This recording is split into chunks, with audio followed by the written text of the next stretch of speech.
We're all capable of becoming our Jungian shadows. All of us have a monster within us. The shadow is basically comprised of repressed desires and barbaric impulses, morally inferior considerations, puerile fantasies and resentments, etc. It's all those things about yourself that you don't want the world to know about. Carl Jung has said on the subject, the shadow is merely somewhat inferior, primitive, unadapted, and awkward, not wholly bad. It even contains childish or primitive qualities which would in a way vitalize and embellish human existence, but convention forbids. Carl also said, it is a therapeutic necessity, indeed, the first requisite of any thorough psychological method, for consciousness to confront its shadow. In the end this must lead to some kind of union. At any given moment each of us can give into the hidden or unconscious aspects of ourselves, both functional and dysfunctional, which the ego has either repressed or never recognized. Instead of not allowing the hidden aspects of ourselves to creep out, we can integrate them.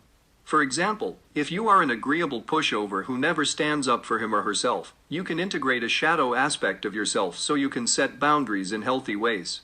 Professor Peterson has stated that we need to get in touch with our inner monster and utilize it in proper ways to become complete.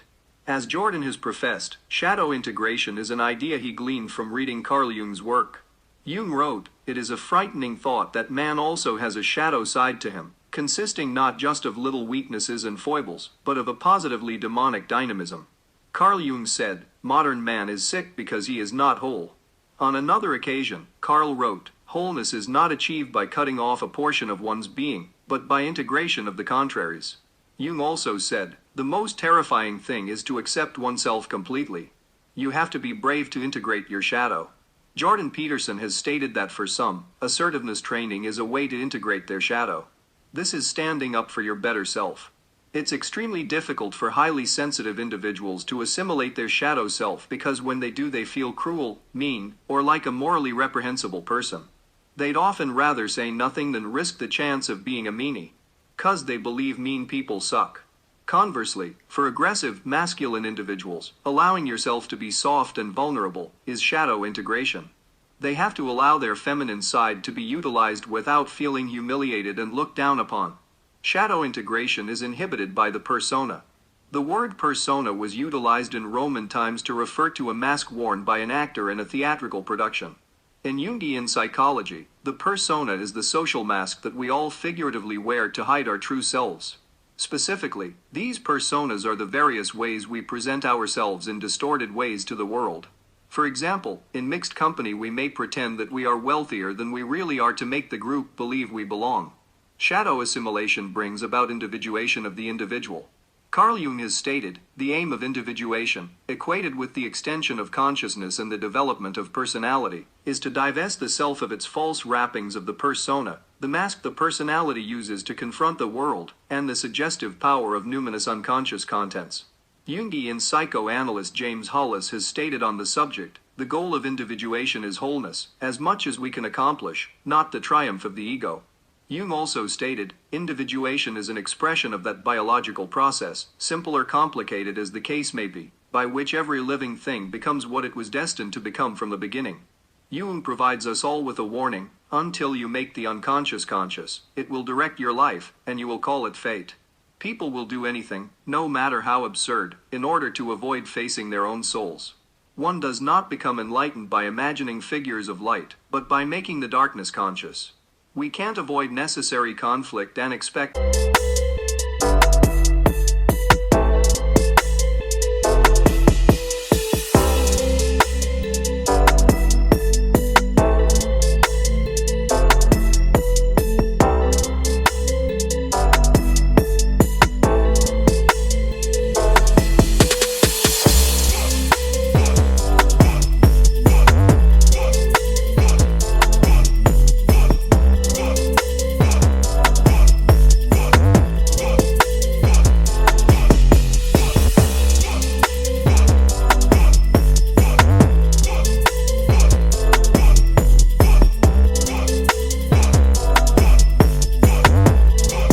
become a fully functional individual.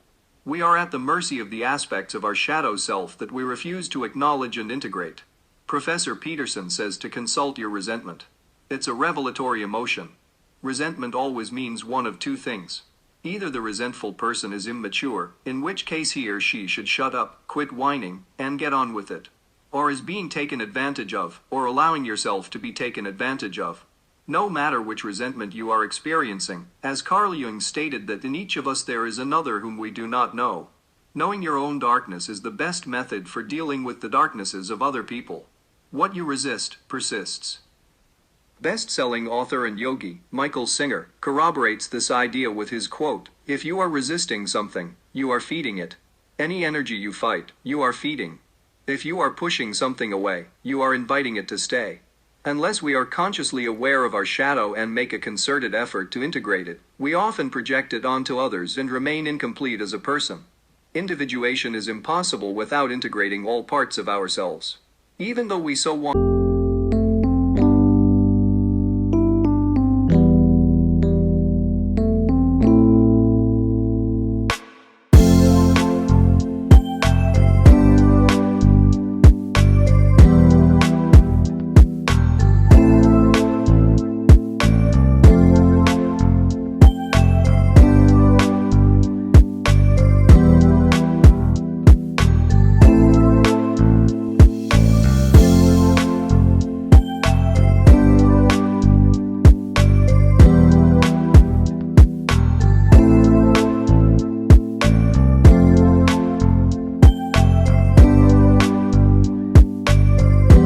to give it to someone else and act like it's not part of us, we need to accept it, no matter how much we dislike it.